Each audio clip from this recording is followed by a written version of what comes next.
there are so many reasons why I got into teaching. One of the best things is the light bulb moment. When you see a pupil suddenly understand something, that's really, really special. Every child is so full of potential, and the thing that makes me proudest to be a teacher is seeing them realise what they are capable of. I don't think any other job can give you the same satisfaction. That's why I chose to teach. You could get £26,000 tax-free to train. Search, apply to teach. Selected subjects only, subject to eligibility. Ladies and gentlemen. Ladies and gentlemen. Podcasting since 2005. You're listening to Gamertag Radio. With your host, podcaster Hall of Famer Danny Pena, the always opinionated Paris Lilly, and from outside of the norm, Peter Toledo. This is Gamertag Radio. Here we go.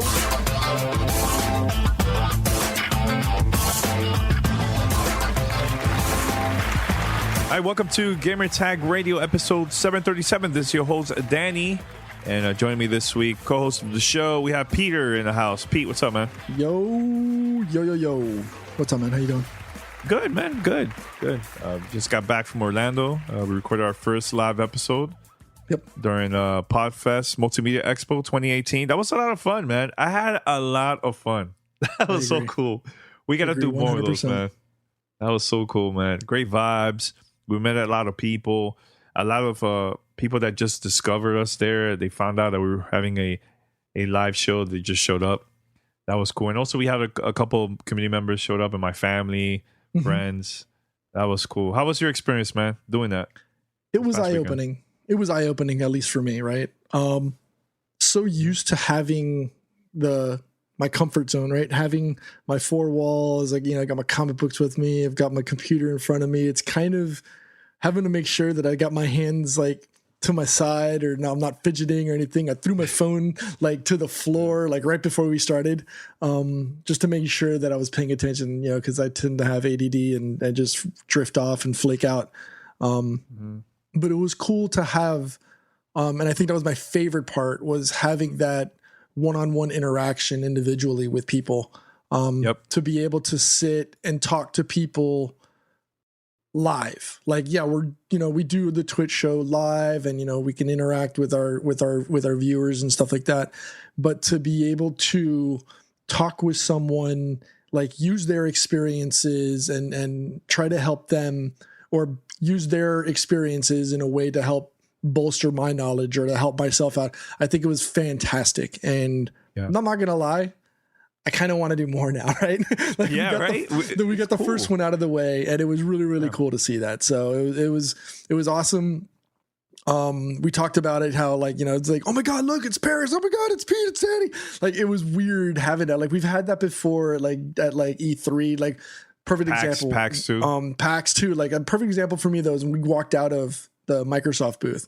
We just finished interviewing Aaron Greenberg and Albert Pinello, separately. And as we're walking out, there's a listener on the, sitting in line waiting to get into the Microsoft booth, actively listening to us, on his phone. And I was just like, it was like, he's like, oh my God. I was just like, dude, you're listening to our show? Like, it almost caught me by surprise. He showed it to us too. Look, I'm literally listening to your show. I'm like halfway through, and I was like, man, let's take a picture. Let's take a picture right now. And we took a quick picture and stuff. That was so cool, man. And we gave away some stuff. Shout out to Atari.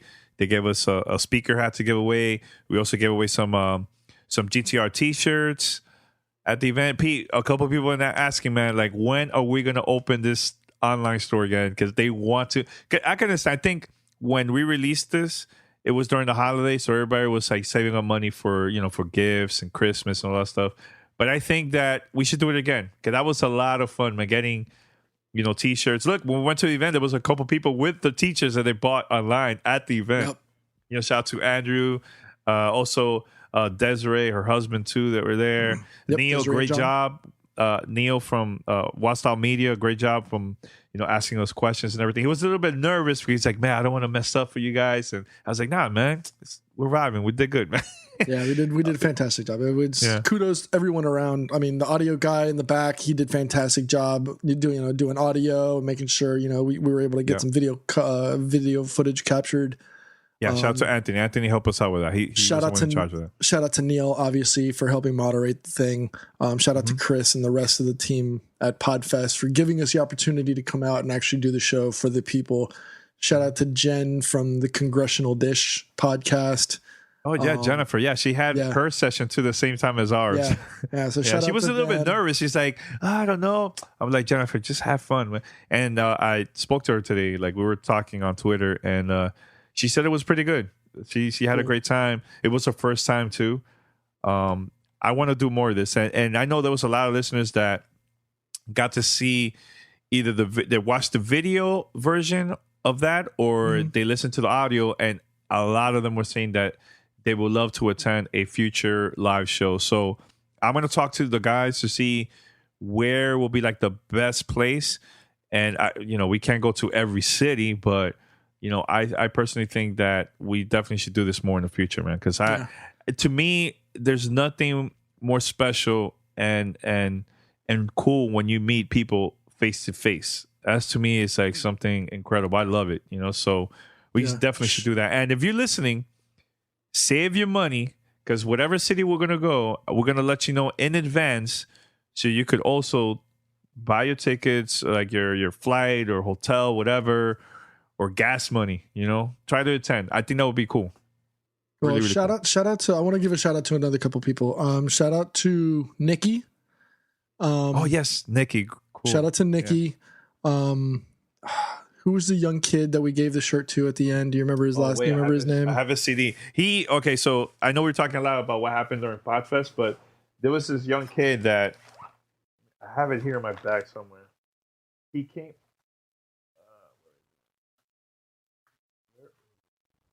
Oh, here it is. I found it. All right, so he has a podcast, and he put it on the CD. It's called Cube Command Podcast. And he interviewed Todd Cochran. He's also a podcast Hall of Famer. And here it is, the CD. It was cool because when he gave me the CD, I told him right at the get, I'm like, dude, that's cool that you're doing your podcast. And it reminded me a lot of when we first started with our show. I had to go to E3, and we made a lot of CDs, and we gave them away to every single company that were there at E3. So that was really cool. He was like, "Oh man, really?" I go, "Yeah, man." Well, shout out to him and his dad, because apparently him and his dad have been doing like a podcast for like 8 years.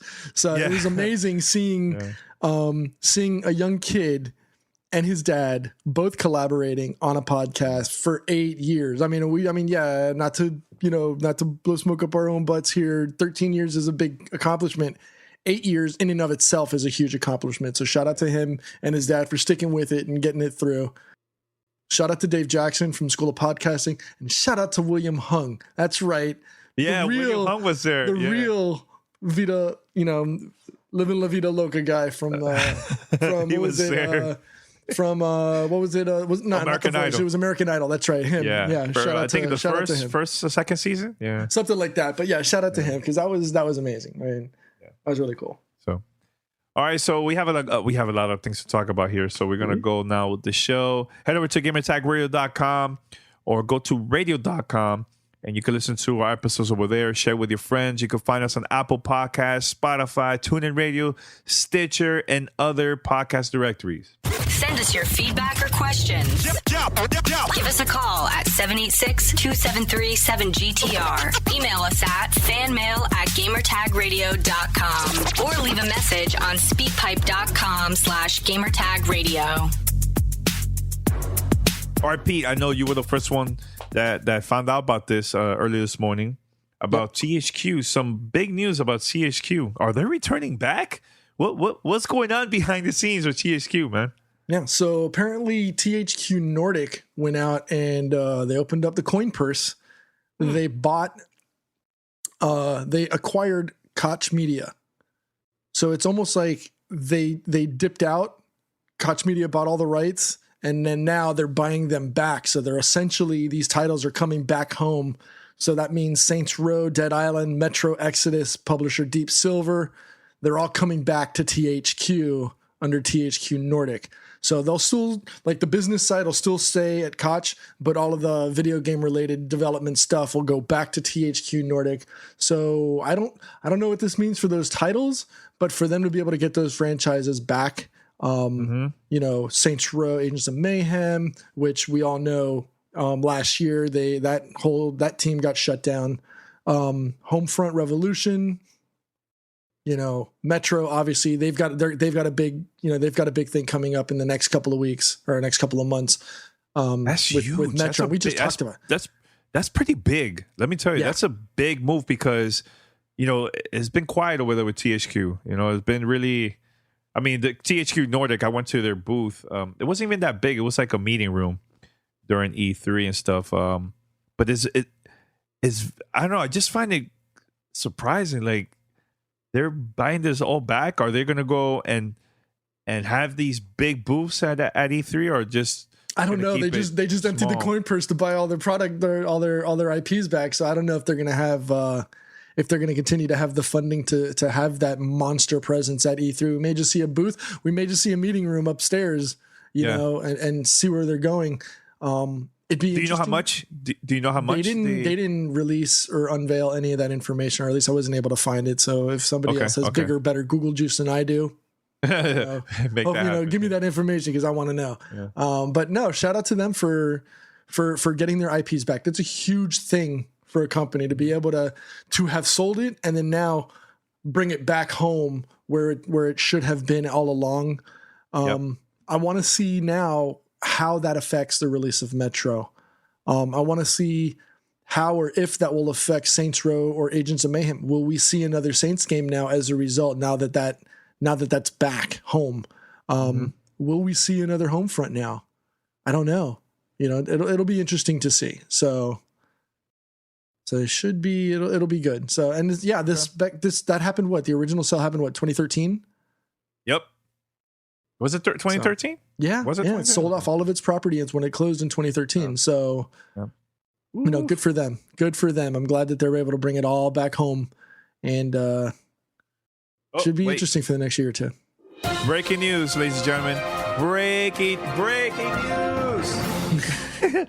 Breaking news.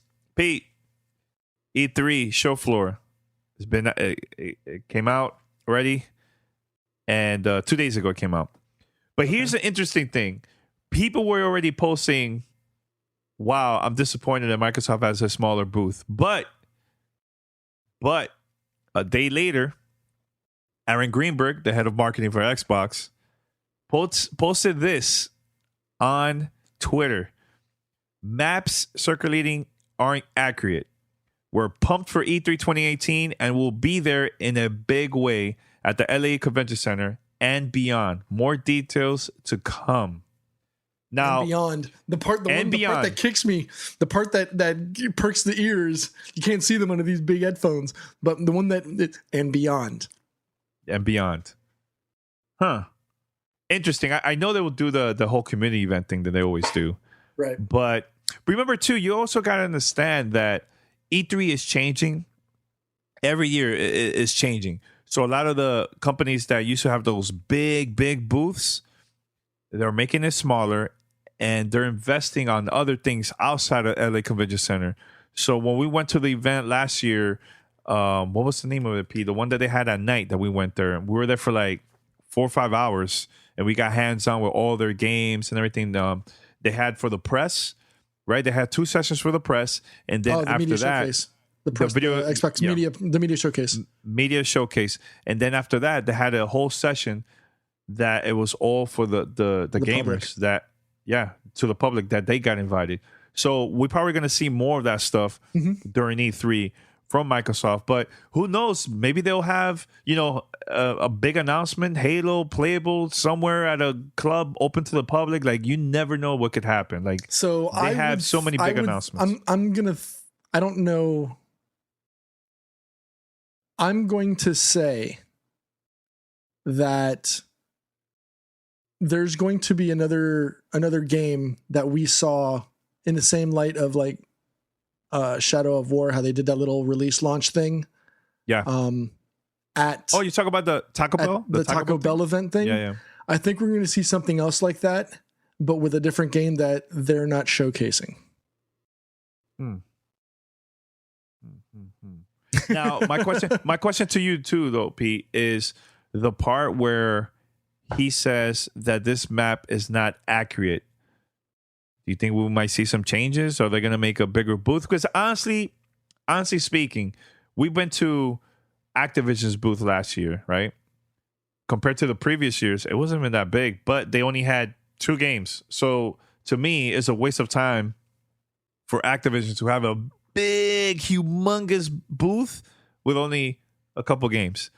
I think that it's better to have it smaller, have a section where people could go and get some hands-on of the game, but focus on getting the media and the influencers or the streamers to also get hands-on at meeting rooms and stuff. I think that's, look, to me, I really don't care much about having big booths because that doesn't say much, man. I want to see content. So if I see a lot of games, that to me is more important, So like PlayStation, they don't have to show a big booth to show off. Like, yo, they can have a nice little booth, have a section where people could play hands-on, right? And have the meeting rooms and show everything at the press conference of theirs. Right. Same thing with Nintendo too. Interesting. We'll see. That's my opinion. But we'll see. I don't know. As far as a game, I would love for them to be able to see that. I would love to be able to see a Halo 6, but like preview build of what's to come. Maybe not necessarily a hands-on, but here's the thing. Here's what's to come from Microsoft. Boom, and that's it. It's like a 30 to 45 minute, intro, outro, and then out. And then, and that's obviously, that's stuff that we see offsite, and then boom, you're done. Yeah. Because they need it, obviously. They need it. Oh, yeah, of course. They need that big push because. And I've been reading great reviews about, not reviews, but previews of Sea of Thieves. Been reading great things about it. So I want to actually play it once it comes out and see if it's true, because there's been really positive things about that game. So. But I definitely got to go to the next topic here, because this is a big one here. This is like a major rumor, especially for us, Pete, that we live here in Florida. It's about Nintendo World at Universal Studios. So originally, I was always saying, oh, they're probably going to remove the Marvel section, Universal Studios, and so on, and probably they'll add Nintendo World there. Then there was also rumors that there's a kids section too, that they were going to add the Universal Studios team. They were going to add Nintendo World there. But now, this was in Islands of Adventure, which is a total separate theme park right next to Universal Studios. It is all the same brand.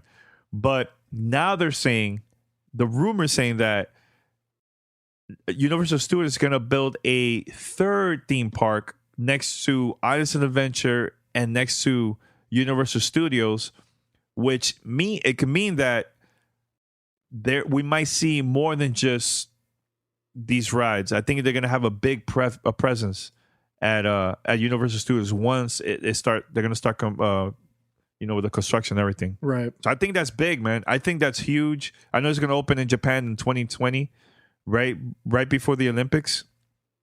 But this is going to be big, I think, man. Well, if it's true. If they're already planning construction at the end of 2017, that means it never happened. I know it never happened. That obviously that was all rumors and stuff like that. But there would have had to have been permits already in place by the time we were already talking about it, right? Until we see permits, this is still rumor mill stuff. That there is there's no way that this is occurring. Yeah. Remember, this is all, Disney stuff. I don't think Disney would want a competing IP on their product or on their land. I understand it's Universal. And stuff like that. I know. Contract, Pete. I know. But remember, Islands of Adventure, that's Marvel stuff. So they're going to want all that Marvel stuff, especially all the hoopla now. Give me the Infinity Gauntlet ride. Woo! But I don't know if we'll see something like that. Okay. All right. So Man, should we talk about this, Pete? I don't want to talk about the response. I'd much rather talk about the actual announcement. You know what I mean? About the live services? Yeah. We can talk about it because, obviously I get blocked by this person, so I can't see. I don't want to mention these. Whatever. Look, I'll mention this. So, we've been talking a lot about the path where Ubisoft is going, with all their games. And so far has been great for the past few years, right, Pete?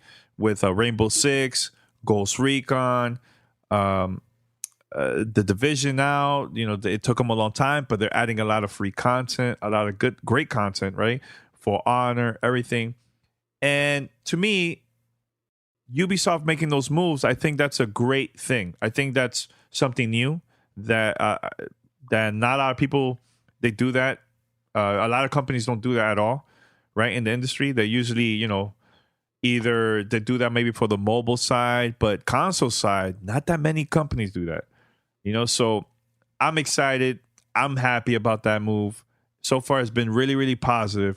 But there's people now saying that it's bad because now Ubisoft is not making no new games. So I want to say from that part is a lot of us gamers used to complain that they was releasing games every year and it got tiring, right? Every year, a brand new game, or every year, let's say Assassin's Creed, every year was coming out. So people complain about that. But now that they're doing this, which I think is more positive, and I feel like they're not really forcing us doing the whole microtransaction. I mean, microtransaction is there, but it's that when it comes to like free content, it's totally free. And it's not like they're forcing you to buy all these items and stuff. Pete had a choice to buy certain things in Ghost Recon. I didn't, but that was Pete's decision to make that move, right? So that I think that's fine from them doing that. But to say that they're not gonna make no more games based on that because they just the Ubisoft company just want to focus on live services, I don't see nothing wrong with that. They're still adding content, and at the same time, as a gamer, a lot of these games now you could go buy for a cheap price, right? So let's say The Division, Pete, how much you can find it now in stores compared to launch? Yeah, 20, 30, 40. Cheap. And you getting all that content for free. You know what I'm saying? So how's that a bad thing? I just don't, I really don't get it. Please tell me, if somebody's listening to this, please tell me how this is a bad thing. The worst thing to me is when there's no communication from a company and they're forcing you to do all these like microtransactions. That gets me angry. With the situation that happened with EA, with Battlefront 2, miscommunication, big time. And that game was a flop because of the mistakes that EA made. I don't see nothing wrong with Ubisoft is doing. Go ahead, Pete. No, I agree. And so for those that aren't aware, they released a report, something like 270 pages or something like that, that details what they did as a publisher and what their futurescape is, right? So instead of going for a focus on console, they're focusing on multi-platform business. Instead of having a game experience, they want a platform experience. Instead of a number of units or physical sales number goal, they're going for lifetime value. These might seem like corporate terms at the end of the day. When you think about it, look at the longest standing titles in games today. Mm-hmm. World of Warcraft, League of Legends, Counter-Strike. They all follow this same model, and none of those belong to Ubisoft, right? So if you think about it, that is the model for the future. So this isn't the first time you've heard a publisher talk about it. We've heard EA say they want to go to a live services model. We're hearing Ubisoft talk about it now. It's not going away, folks, and it makes sense. Why keep iterating on game? And I'm going to use an actual Ubisoft title for an example. Assassin's Creed. Assassin's Creed was iterated year after year after year after year, and people got sick and tired of it. We got tired. Yeah, we got what's called tired. Franchise fatigue. We're done. We were done with it. We didn't want to play with it anymore. Yeah. They took a 2.5 year off, layover. We got like the movie to keep the memory fresh of what Assassin's Creed was about. But from a game's perspective, they came back and said, okay, we'll wait. Here's Origins. Definite contender for possible game of the year in 2017. It was on a lot of people's radar. A lot of people love it. Look at what they're doing now. They're giving you more content. All you got to do is play the game. And that draws people in. That makes people want to stay and play the game because it's new, fresh content. Look at Rainbow Six Siege. We've been all talking about that game. I've been playing it nonstop for the past 2-3 weeks. They've even said from 2016 to 2017, they doubled their user base. From initial launch to now, they've doubled the number of units sold overall because you're buying the game, you're buying the whole brand essentially as a service, right? You're getting Rainbow Six, you're getting a season pass, and then boom, they just announced it as Six Invitational, and they showed it, yesterday. Now we're going to get that. Now we're going to get a new game mode. We're going to get new operators. It's fun. Look at The Division. The Division was their best sold game in their history when it launched in 2016. A couple of months later, due to some poor decisions from the development side, it went downhill. But they listened to their community, they fixed everything, and now it's got a resurgence. It's coming back. So, shout out to Ubisoft for finding the flaw and then applying an appropriate resolution to it to now draw people, bring them back into their titles. So. Yeah, I just wanted to say that, man, because a lot of us gamers, we get to see clickbait videos and articles of people that just want to complain about everything. There's some things that I agree, right? But this part is like I really don't agree with this. Like I just don't see an issue with this. I think this is a great move, but move from Ubisoft and other companies that are deciding to do this in the future. I think this is good, if we don't like it, of course, vote with your wallet, right? But I'm voting with my wallet because I think this is a positive thing, I think. So, all right. Just want to say that. So we're going to go with fan mail, P, right? Fan mail? Let's do it. Let's do it. It's time for fan mail. Fan mail at gamertagradio.com. All right, Pete. Which one do we want to do first? You pick, man. You're in charge of the. We could. You know what? I could. We could do. Let's do some. We've got multiple. We got audios. We got some text here.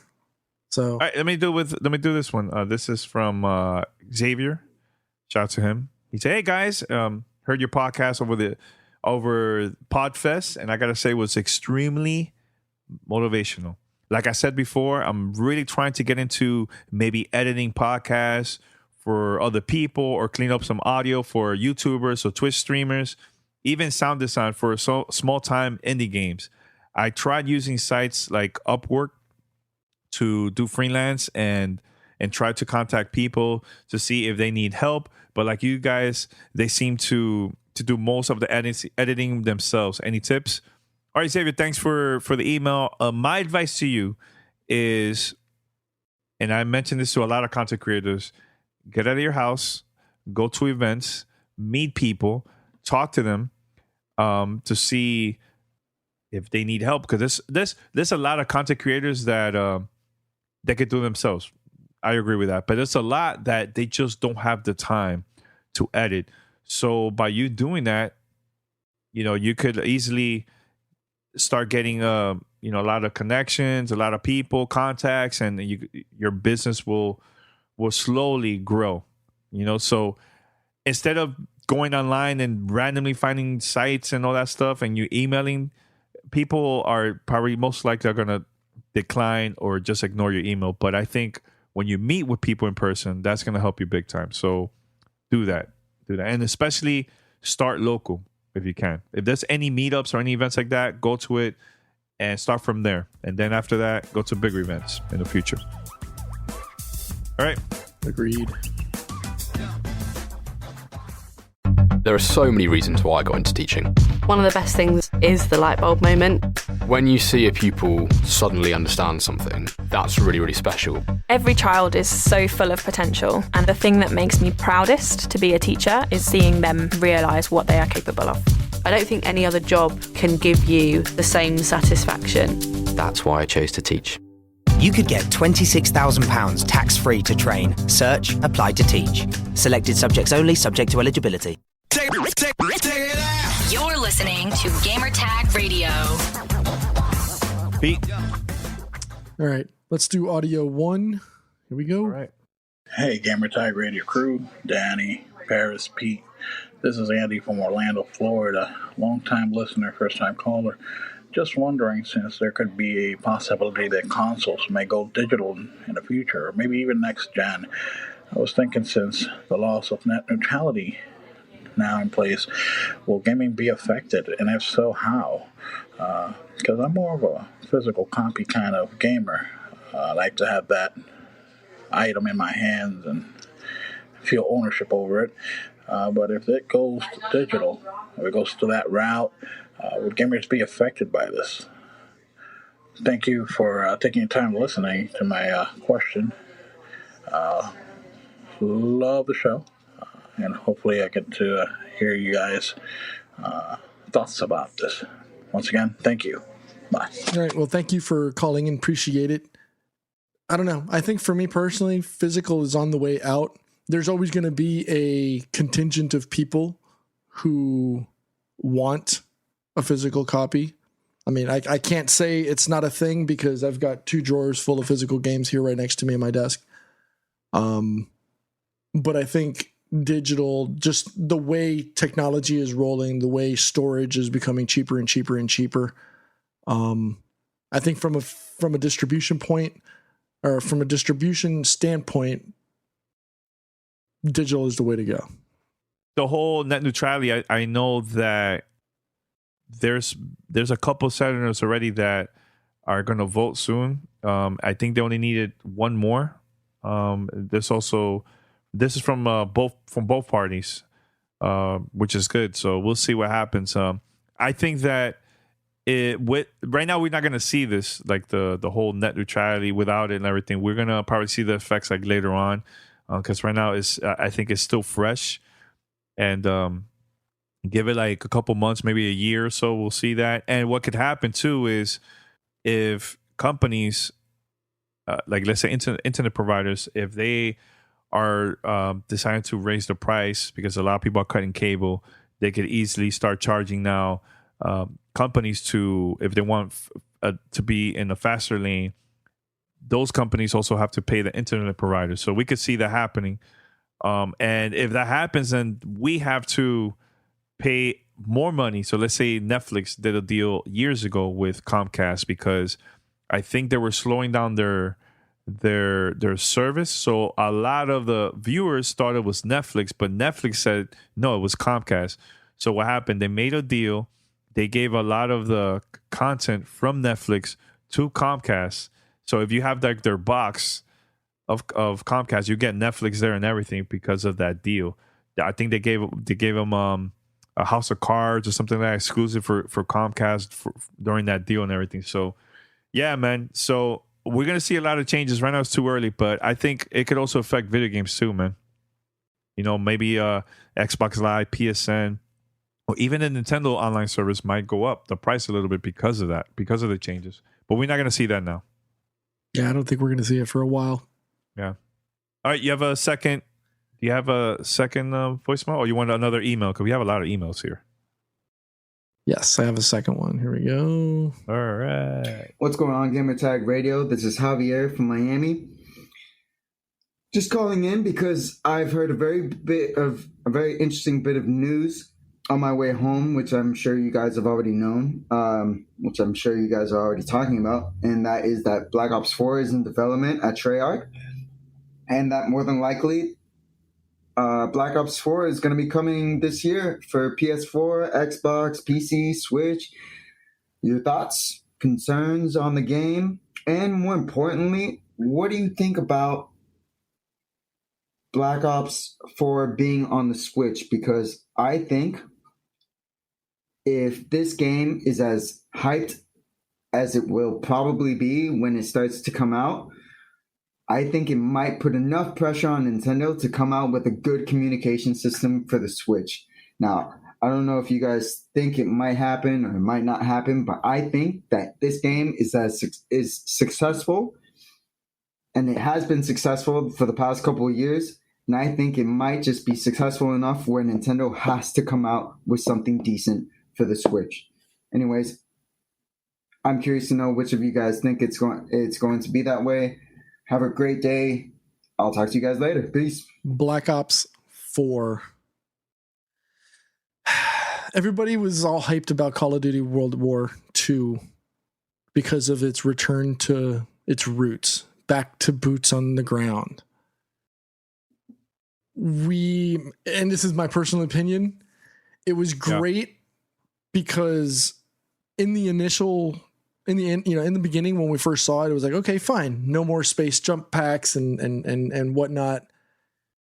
And now it's basically the same. I don't see or think that it's going to be any different. This isn't old news.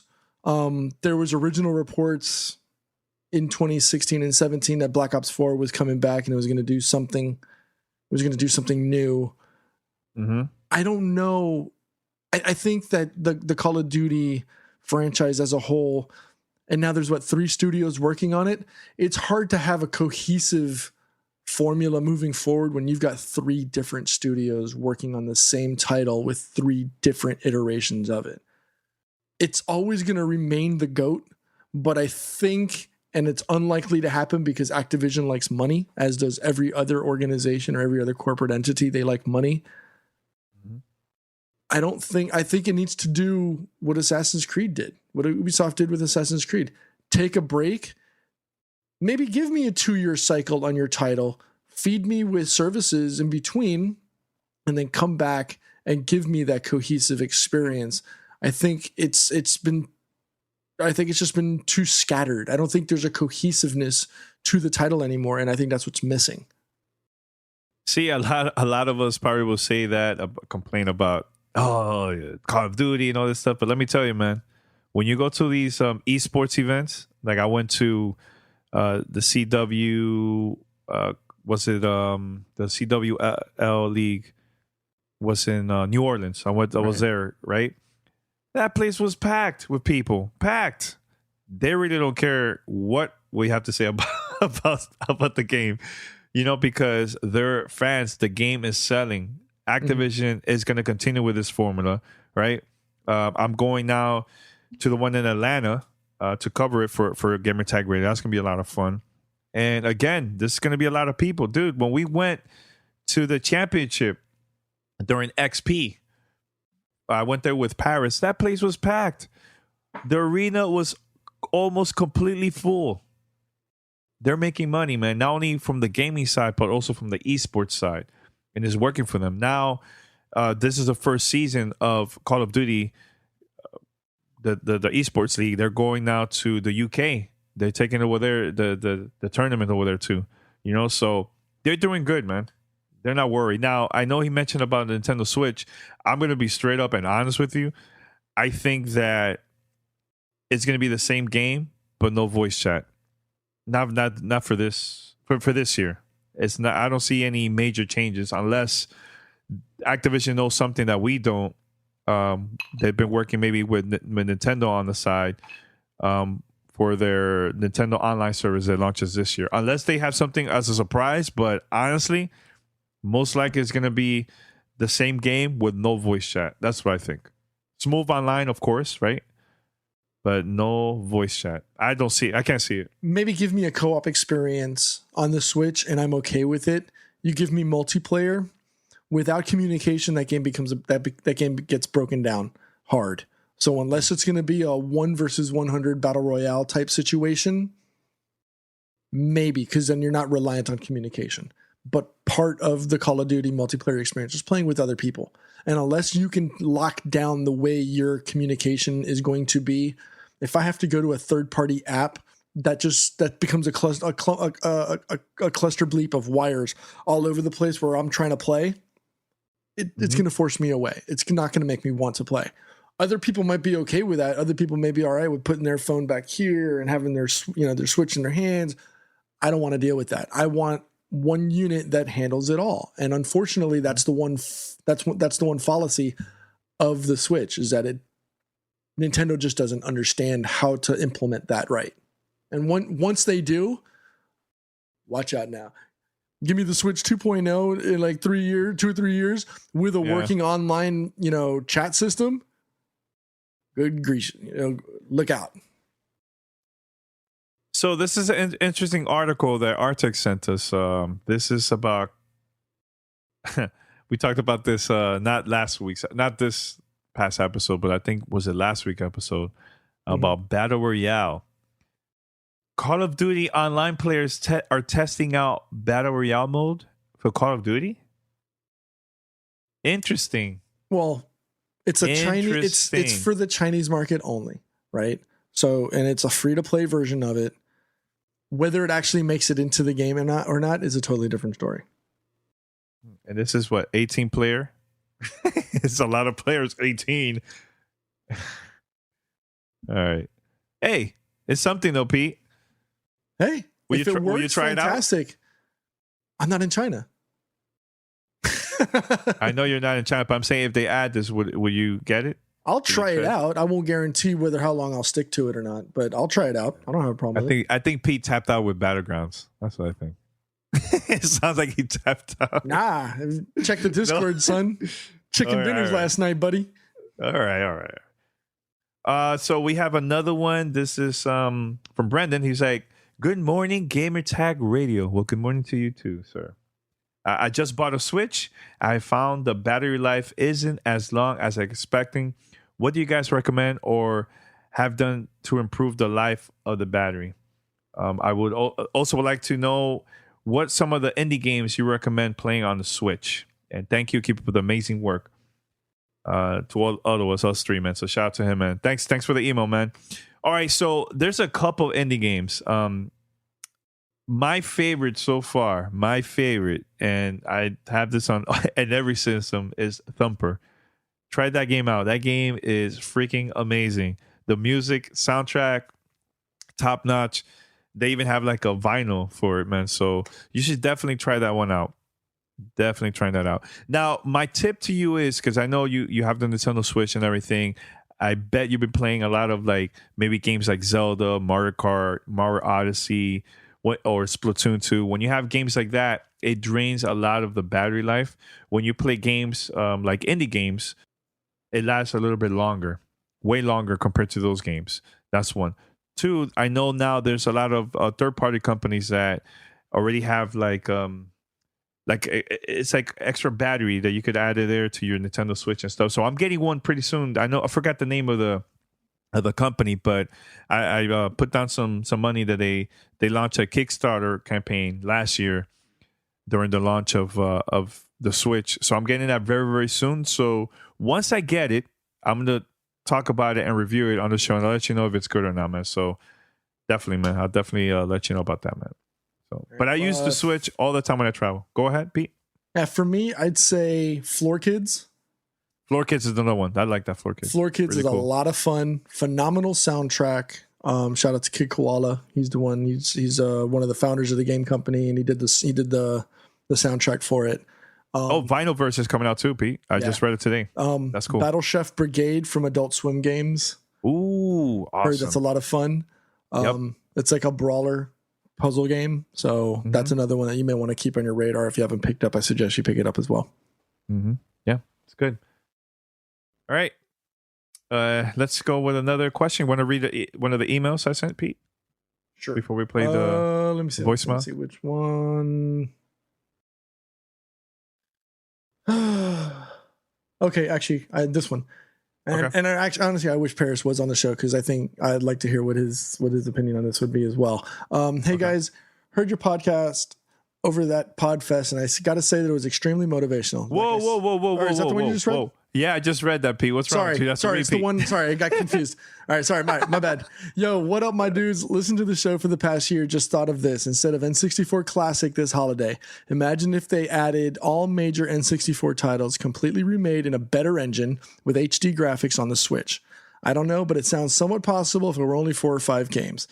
All the Mario 64 levels remade to look like Odyssey. Sounds sick. Tanner. Thanks to Tanner for the message. Nintendo made a lot of money with the NES Classic and also with the Super NES Classic. Actually, during the holidays, I think it was like the number 1 console during the holidays, or was either number 2 when it came out. The whole 3 months during the holidays, it did really good. Do you think Nintendo's not going to stop and create another classic console? Because there's an audience for that. There's an audience that don't play Nintendo Switch at all, right? So I think they're going to release that again. I'm still waiting for the Virtual Console, of course. I think that I will definitely buy the games there too, so I could play on my Switch. But Nintendo's still going to release the Nintendo 64 Classic, I think, man. I think they made so much money, man. And they have some great games on that system that they could definitely release it there and make some extra income. I don't know if it's worth the extra effort to try to have to redo all of those titles. Just give me the Virtual Console. There's nothing wrong with those history of games. Give me Super Mario Brothers 1, 2. Give me Super Mario Brothers 3. Give me Excite Bike. Give me those games as they were, as I remember playing them on my Switch. Give me the Virtual Console already. Just give me that, and I'll throw the wallet at it. I'll buy those games again just for that. I don't want to play them on a system that I have to connect to my TV with the little itty bitty controllers. I don't want that. I've already invested $300 on a Switch. I'd much rather play it on that. I don't want to go and buy another piece of hardware to go play those games, especially because I know that the Switch can handle it. Just give me the game already. All right, so Paris, he's listening to the show, and he said, BS, name me more than 5 good Nintendo 64 games. And I'll tell you right now, Mario 64, Zelda, the first Zelda, Ocarina of Time, No Mercy, one of the greatest, in my opinion, wrestling game ever made, wasn't that. Perfect Dark was really good. Banjo-Kazooie was really, really good. I put, WCW, NWO. I think that was a pretty good game too. But I think No Mercy was a better game. I had a great time playing Mario Kart 64. I think that's a freaking classic, right? Pilot Wings, I know it was for launch. I like Pilot Wings. It's not for everyone, but I liked it. I also bought Resident Evil 2. It came out for the Mario Nintendo 64. Kart, Star Fox. Star Fox. Dude, Star Fox 64. I'm surprised you haven't said Jet Force Gemini. I played it. Wasn't for me, but it's good. It's a great game. Great game. It's just not for me. It's not. Also, Donkey Kong came out for that too, right? There's a lot of games, so I don't know what Paris is talking about, man. Whatever. Wow. I don't think we should give him any more shine. Let's go. I don't want to give him any more shine. Let's go. Keep talking. Of course, man. Tell him to join. So we have another email or voicemail. You want to play last one? Yeah. Let me play this last voicemail. All right, let's go. Hey, what's going on, guys? Kyle from San Diego. Proud winner of the longest voicemail from Paris. Cracking up, just listening to your last episode on the way home. Going to keep this one short from my last essay that I sent you guys. But as I mentioned in that essay that I was getting back into gaming, I've been turned off by a couple games just trying to pop back in, not from a difficulty level, but I feel like some of the sequels that are being put out once I get to know how to play the game that I'm missing something. So if somebody was frozen for 30 years and they wanted to pop on to a game, I just want to know what you guys would think has been facilitated the best as a game that you can jump into in the modern age that does a really good job from start to finish of kind of teaching you about the story and teaching you how to play the game. Just would love to know, from your guys' perspective, if somebody were to go out never playing a video game in their life and go buy the new gen Xbox or PlayStation, advise them to publisher and why that is. So, all right, guys, thanks a lot. All right, you are now banned from sending more voicemails because they always take forever. Shout out to him. Thanks a lot, man. Thanks a lot. No, thanks for submitting. So you want to go first, Pete? You want to go first? I don't know. I would say, what was it? Console? Just plain old easiest console to get into. Game. Yeah, it could be a game. It has to be a game because honestly, said. Yeah, go for it. Do we have a time limit? Can we go far back as like Pong, or no? Or are we just talking current gen? Well, he did mention. All right, I'll mention an old one and I'll mention a new one in my opinion. So the old one, in my opinion, I think there was 2 games that they did a really great job from start to finish on how to use the controls, especially Final Fantasy 3 for the Super Nintendo. At that time, there was a lot of, remember when we purchased a Super Nintendo and got to see the controllers, it was a lot of buttons compared to the previous one was only 2. It was just the A and B, right? True. This one had the L right buttons on top. It had the X, Y, BA buttons, D-pad. The design was different. But the thing that I love about Final Fantasy 3 was there were parts in the game that remind me a lot of playing it kind of like Street Fighter style, with some of the power moves that you have to do when you're fighting an enemy or a boss. And I think that Squaresoft at that time, they did a really great job with that, man. And also Nintendo, I think they did a pretty good job with this game too, from start to finish. Super Metroid for the Super Nintendo. Now for the current one, man, I think Rocket League, man, believe it or not, I think it's a game for everyone. Even if it's someone that just starting, let's say you haven't played games in a very long time and you start to play again,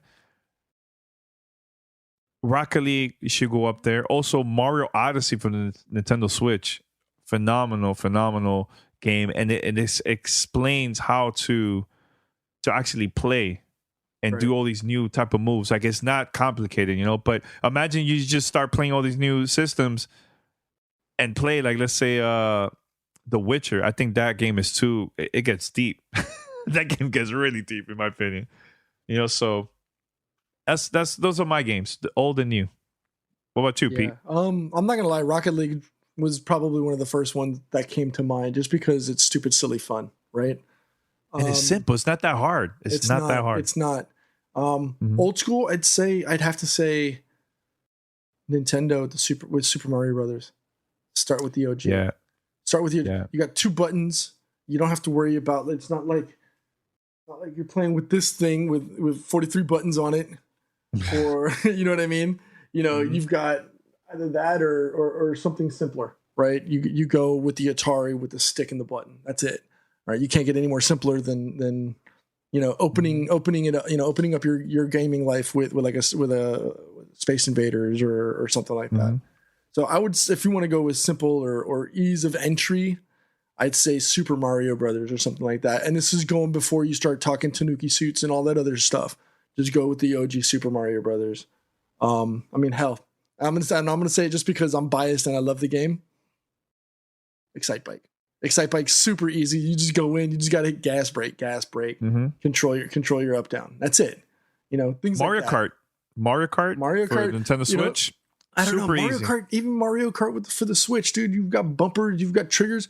You could get a little confused on that thing, dude. Nope. Because even my nephew, that he's like 6 years old, plays that game religiously, nonstop. And at first, I gave it to him, and he figured it out on his own without me saying anything. He just figured it out. My fiance, her sister, family members, older family members too, they know how to play Mario Kart for the Switch. It's also a game that's super easy to control. Like, it's not really complicated at all, man.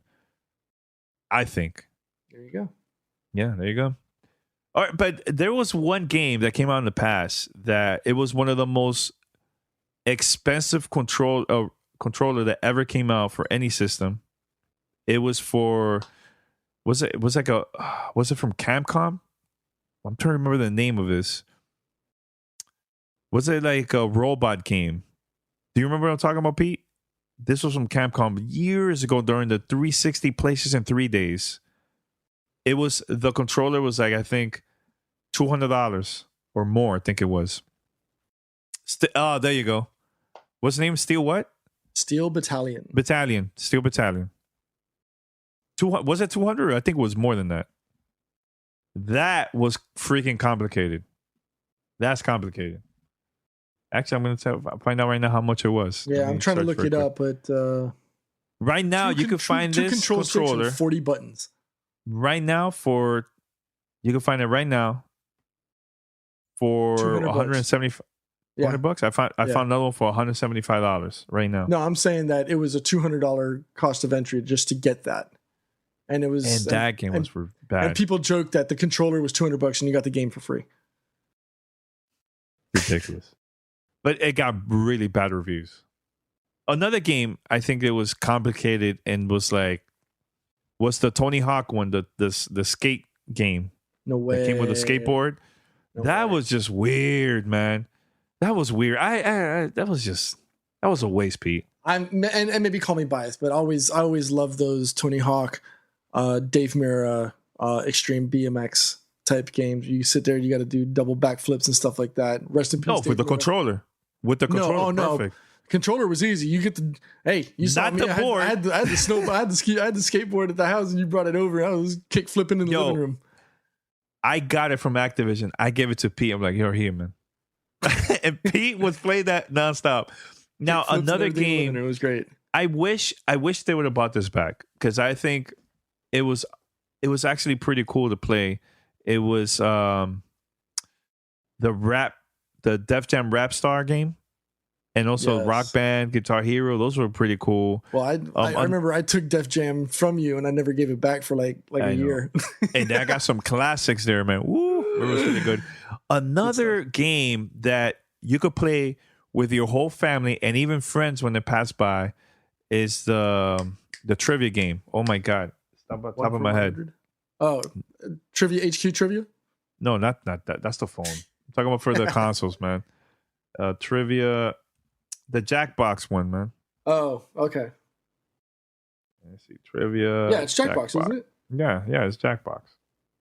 Jackbox Party games. Pack 3 or Party Pack 4, whatever. No, yeah, the Jackbox games. You should definitely try that out because we had family members that came here, and I was like, hey, you guys want to play trivia? Everybody like, yeah. I was like, all right. So do you guys have? Everybody has a smartphone. Everybody has a smartphone. We went to the living room. I put up the game on the screen, and they easily did everything from their phone, and everybody was part of the trivia game. Super easy to do, and it's cheap, and there's different. I think there's like 4 different packs now. So, and you could buy it, man, for the Switch, for the phone, for Xbox, PlayStation. You could buy it, man. Highly recommended, man. So that was a great question, I think, man. Yeah, you did that for a little bit here on Twitch. You were doing that, and I know Marsha over at the Mommy Gamers does that. Yeah, I should bring that back. I should bring that back and stream it again. Good way to engage with the audience at that game. A lot of fun. Definitely. If you're a streamer, definitely take advantage of that, man. Play it online. All right, Pete. So I think we're gonna wrap it up, man. Okay. Head over to gamertagradio.com, post your comments and feedback over there, or you can also listen to our show at radio.com. This is under CBS, so shout out to them. You can also find us on Apple Podcasts, Spotify, Stitcher, TuneIn Radio, and other podcast directories. Remember, folks, February 25th, the world premiere of Gamertag Radio, a podcast story for free. Join us live, 8 p.m. Eastern Standard Time, 5 p.m. Pacific. On Twitch, go to twitch.tv/Gamertag Radio and make sure to tune in and get your popcorn ready. Give us some feedback.